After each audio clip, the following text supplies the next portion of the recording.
All right, hello and welcome to our group debate. Tonight we will be debating applied behavior analysis and school-wide positive behavior support.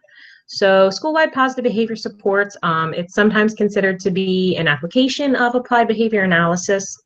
Some behavior analysts see school-wide positive behavior support as watered down ABA. Others see it as the same as ABA. So tonight we're going to talk about whether school-wide positive support is one and the same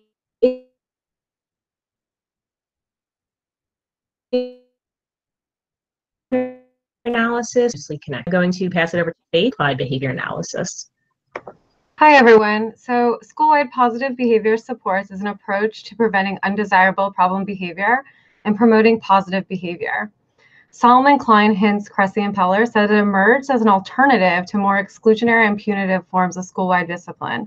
It's an approach that combines the evidence-based practices from positive behavior support with the practices of universal behavior prevention as an instructional focus on teaching positive behaviors.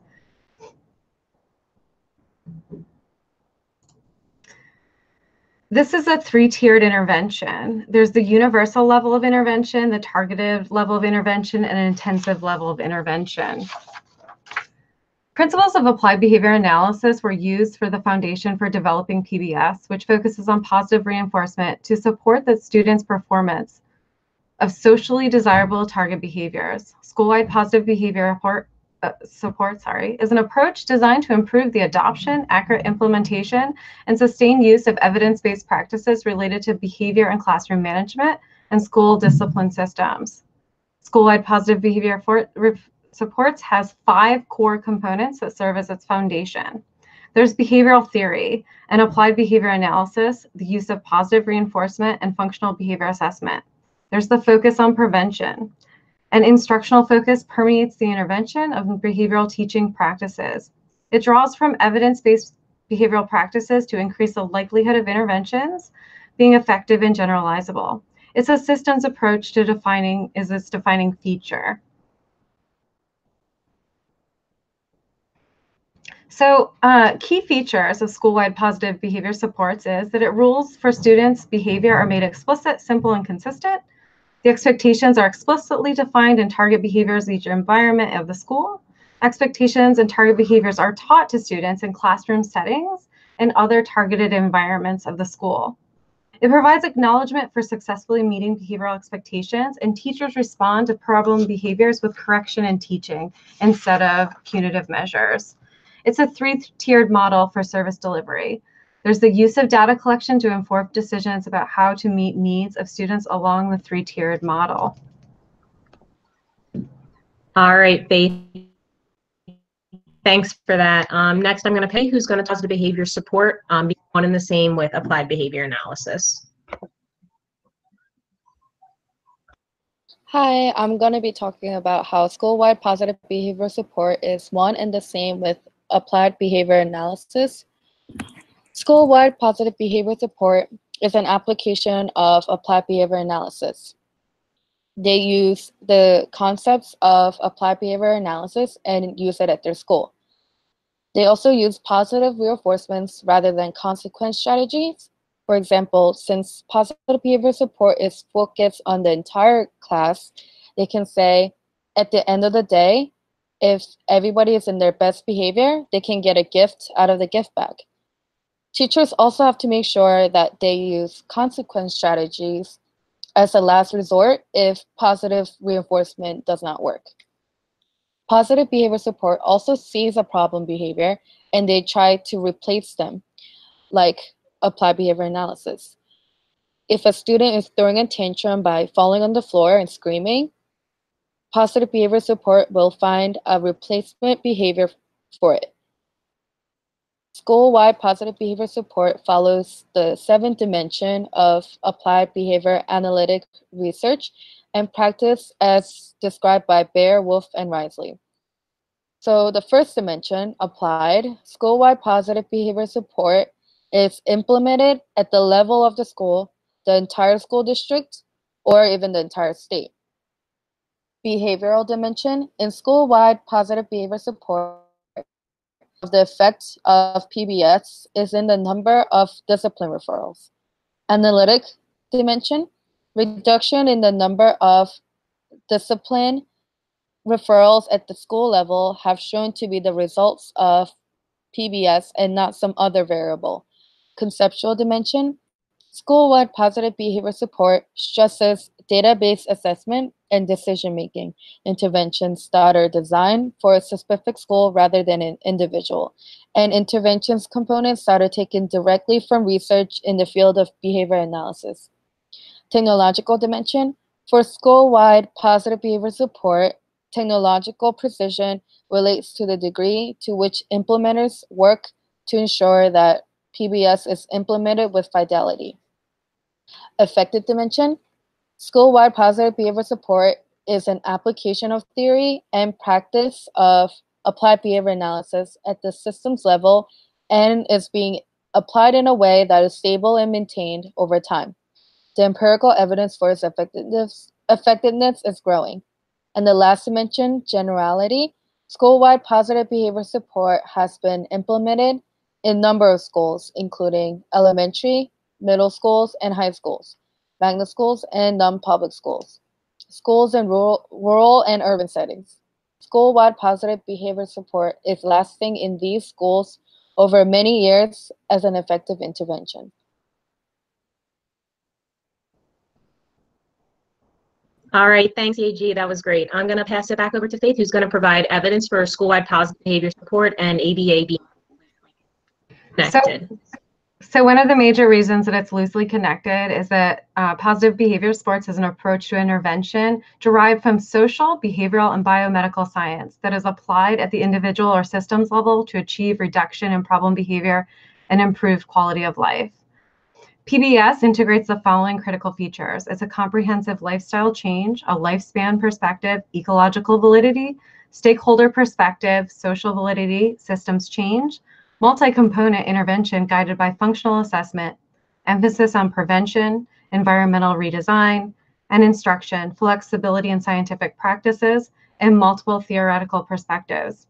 Now, Carr et al. Said that PBS emerged from three major sources, one of those being applied behavior analysis, but also the second one being the normalization inclusion movement, and then person-centered values. Applied behavior analysis had two major contributions to PBS.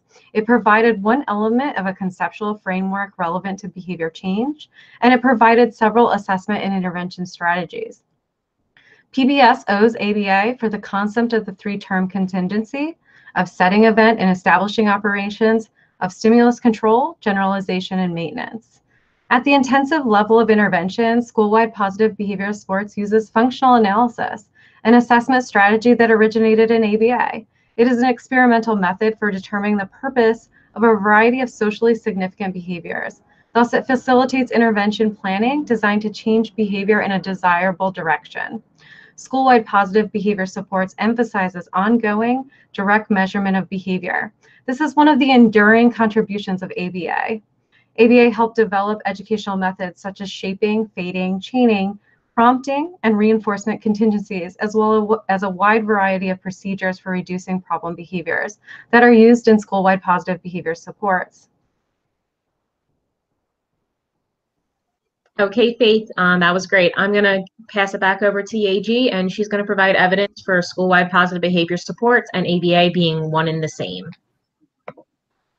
Evidence for school-wide positive behavior support and ABA being one and the same is that positive behavior support cannot survive without the principles of applied behavior analysis. Applied research determines whether interventions are changing human behavior.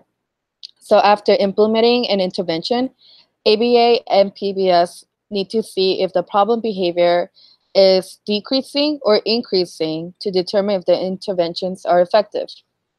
ABA is an evidence-based principles that help improve specific behaviors, and so does positive behavior support. ABA has 7 dimensions: applied, behavioral, analytic, conceptual, technological, effective, and generality by Bear, Wolf, and Risley. Positive behavior support also has the same 7 dimensions as ABA, like I have mentioned before. To determine if ABA and PBS are using the same dimensions, they need to ask, is the behavior interfering with social interaction or the child's life? Is the behavior a problem? This is the applied dimension. Is the behavior measurable and observable, which is the behavioral dimension? Does the behavior have a trigger or an antecedent, analytic? Is the intervention methods working on the behavior, which is conceptual? Is the intervention written in simple terms that everyone can read and implement to the child? Important because the whole team, whether it being home or school, needs to be on the same page. So don't use terms that people with no experience would not understand. This is the technological dimension. Is the intervention producing strong effects? Effective dimension. Is the intervention generalized in an environment or when a treatment has ended, which is the last dimension, generality? ABA and PBS replace problem behaviors to more acceptable behaviors. For example, helping a student stay seated rather than walking around the classroom. So for this sample, see if it applies to the 7th dimension. Is the behavior interfering with social interaction or the child's life? It's a behavior problem. Yes, it can be a problem because if the student is walking around, it can interfere with finishing classworks. Teachers can say, you might lose recess if you don't finish your work. Or the worst case is you might even get suspended. ABA and PBS use mostly positive reinforcements, such as schedules of reinforcements and token economies. So for token, teachers can say, after getting 3 tokens, you can get a prize or end class early or have longer recess. And for schedules of reinforcement, the most common one to use is FR3 and VR3. Positive behavior support and ABA both use functional behavior assessments to determine if the behavior, to determine the functions of behavior, whether if it's attention, escape, tangible, or sensory. Referring back to the stay-seated example, functional behavior assessments can determine why a student is behaving this way by conducting an FBA to see if it's attention or escape.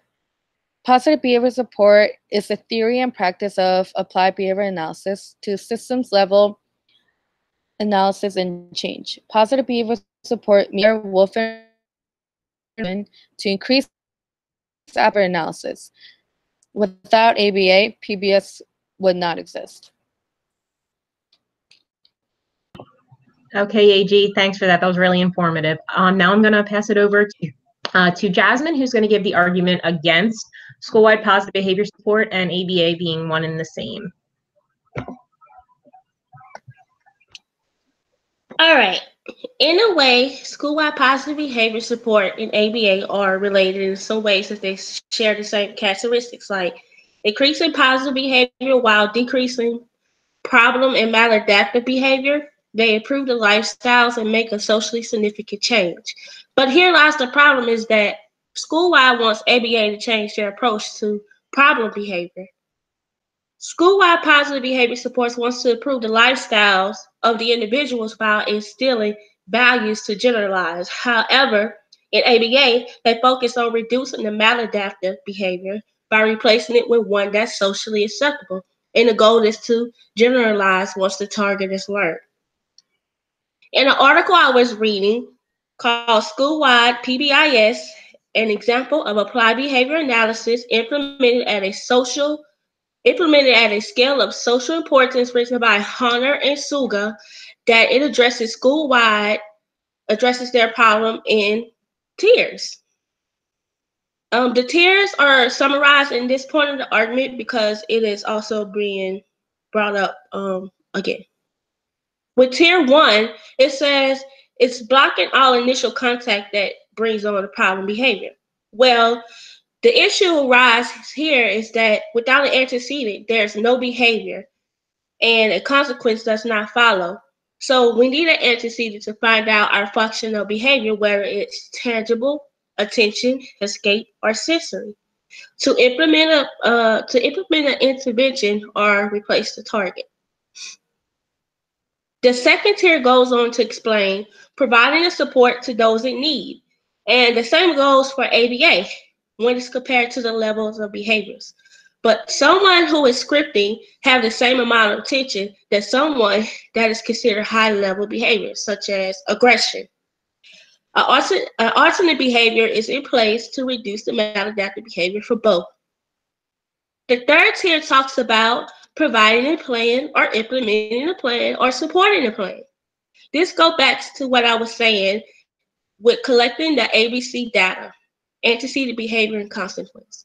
Without an antecedent or finding out what triggers the behavior, it would be hard to provide a plan to implement for the behaviors.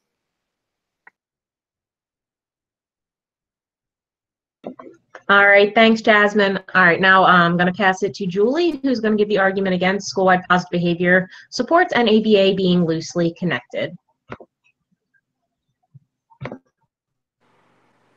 Hi, I will be arguing against school-wide public behavior support and ABA being loosely connected. PBS is a theory and practice of ABA to systems level analysis and change.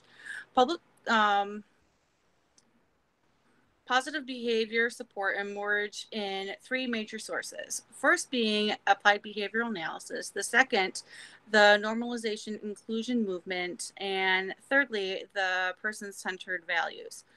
Applied behavioral analysis is the systematic extension of the principles of operant psychology to problems and issues of social importance, stated by Bear, Wolf, and Risley.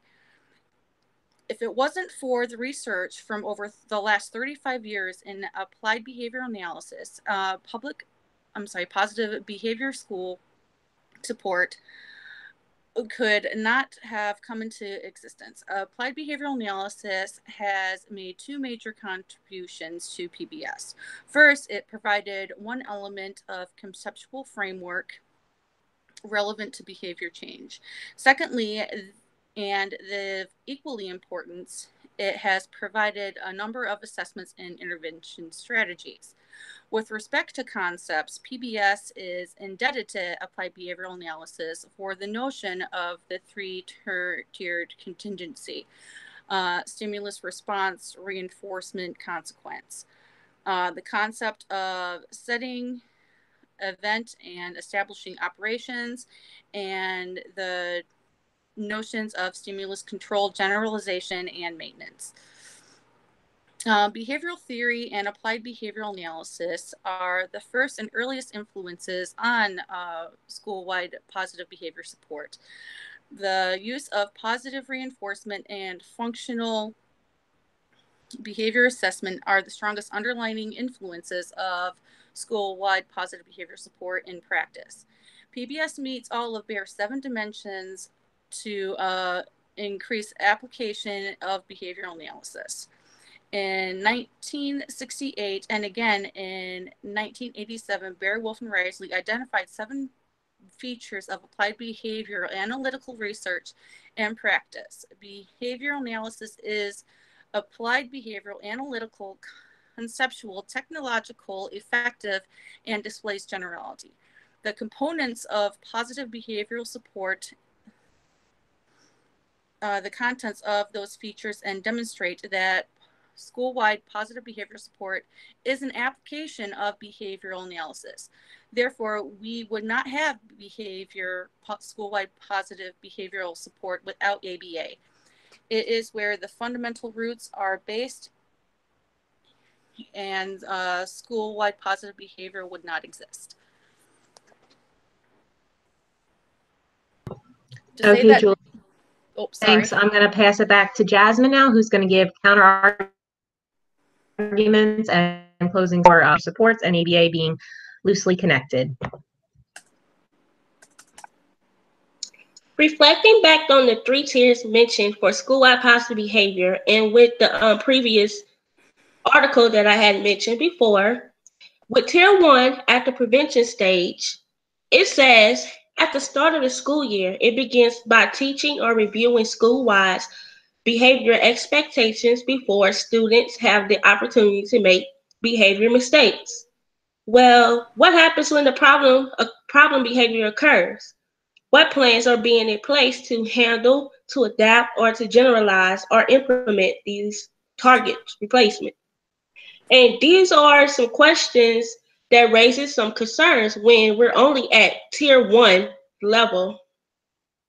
In ABA, implementing what is learned, including prompting, and will help introduce and replace those behaviors once we find out the function of behavior rather than being told rules before it happens.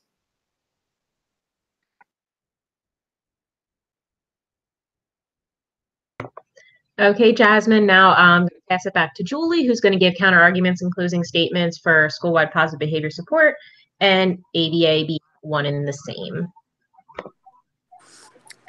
Hi, counter arguments and concluding statements for school-wide positive behavior support and ABA being one and the same.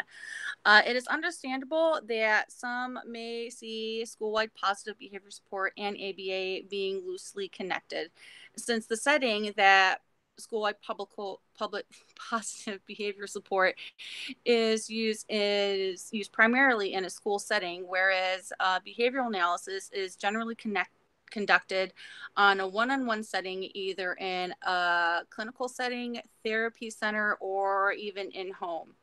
However, regardless of the setting of school-wide positive behavior support, it is rooted in the empirical evidence provided by ABA research. So in essence, the setting is irrelevant.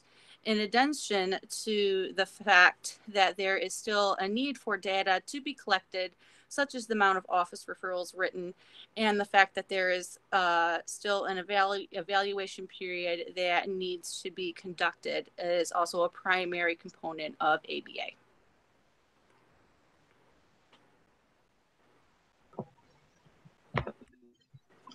Okay, Julie, thanks. And now we're going to have a little question and answer section. And I believe Faith has a question to ask, so I'll pass it over to her. So are PBIS and individual intervention plans for student behaviors mutually exclusive? All right, and I'm actually going to answer that one. So positive behavior support and individual intervention plans, they're not mutually exclusive. So as it's been said in this whole debate, positive behavior supports, it's the three-tiered system. At the universal level, the very bottom, it's preventative supports put into place for the entire school or setting for all the students. Unfortunately, these supports, they don't work for every student, obviously, because some students have different behaviors and other needs that need to have more individualized attention. So those students that need more individualized attention, they are the ones who receive behavior plans and individual intervention plans. The very top tier of the triangle for positive behavior supports is for the students with the most serious problem behaviors. And for those students, data is taken through FBAs and functional analyses. And after that, functional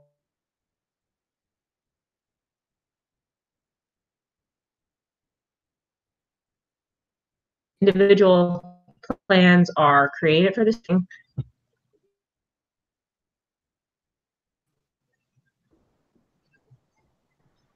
Do they need to be mutually exclusive? Okay, so given the structure of positive behavior supports, they don't need to be mutually exclusive, as it's been stated through this whole debate and earlier. The tiered system includes everyone. So you have the two problem-based students who need that most help. So the individual intervention plans are already a part of positive behavior supports. All right. Now I have a question. So if we had to give a short elevator speech explanation of how ABA and PBIS are connected to a school administrator we're trying to convince on the merits of ABA and PBIS for the school, what would it sound like? And I think Faith has a great answer to this one. So I actually have been in a school for quite a while now that uses PBIS. So we've been using it for the past 4 years. And so it's nice because the role of ABA and PBS work hand in hand. So for example, ABA, right from the beginning, we start out by setting up universal supports. We established our school-wide expectations. We helped teach the students those school-wide expectations. And we didn't just teach those in the very beginning of the school year. They're taught throughout the school year. The kids are positively reinforced throughout their day in every moment and in every setting for following those simple expectations that we're holding everybody to. And we're not just expecting that of the students, we expect it from our staff as well, and positively reinforce our staff as well. So all of those things, and when I say, both are important because we didn't just come up with these expectations out of nowhere.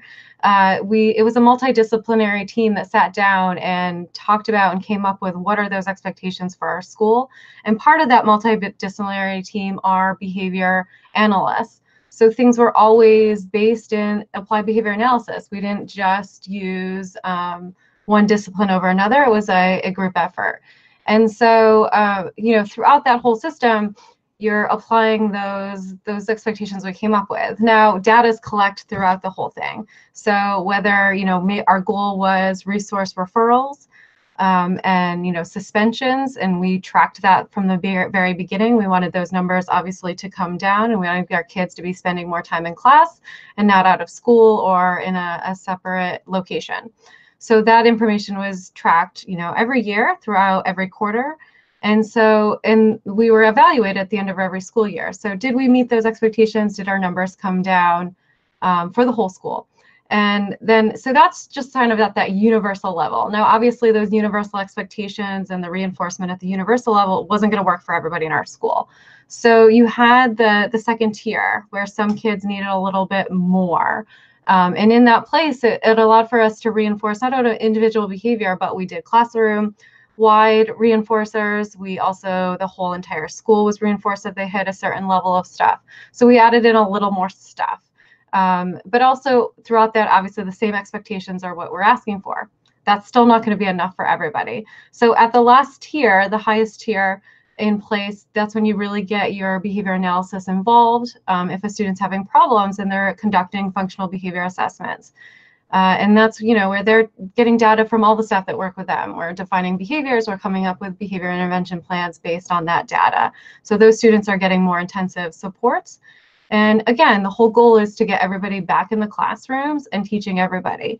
So every year our school is evaluated, and with that evaluation and how well we are doing, you reach a certain level of the PBIS. So we went from being at the basic level, like the bronze level, you get silver level, and then a gold status. And our school is at a gold status. So we've sort of met those expectations. More kids are staying in their seats. We're not expelling kids anymore, and we're sort of reaching everybody. There's the universal supports, and then there's the supports for those at the other end that aren't gonna, be helped by the universals, and they're getting those individualized behavior plans. So in practice, it really works well. They go hand in hand. I'm going to pass it over to Julie because she had more facts regarding how well it works for a school. Hi, I just had some additional information I wanted to share, just specifically for the administrator themselves, since this is supposed to kind of be like that elevator presentation. Why do you want to do this? Why do you want to have positive school supports and your positive behavior support in your school? And the biggest thing that I think is that from an administrative perspective, why would you not want to have a gold status school? Meeting the higher standards for PBIS in a school means that there are going to be more students in their seats, and for every student that is in their seat in a public school, that's more money for the district. And with lower numbers of office referrals and school-wide suspensions, that's going to make it be a more attractive school and school district for any parent that is looking for their child to be in the best situation possible. So having a school-wide positive support system in place in addition to ABA is like a total win-win situation for any principal or anybody who is in any kind of administrative situation that you know, they want to see their schools thrive, they want to see it grow, they want to see it to capacity. So I can't see any reason why any school would not want to have school-wide public behavioral support in the midst of everything that goes on in this day and age. All right, thanks, Faith and Julie. I think that answered that question really well. What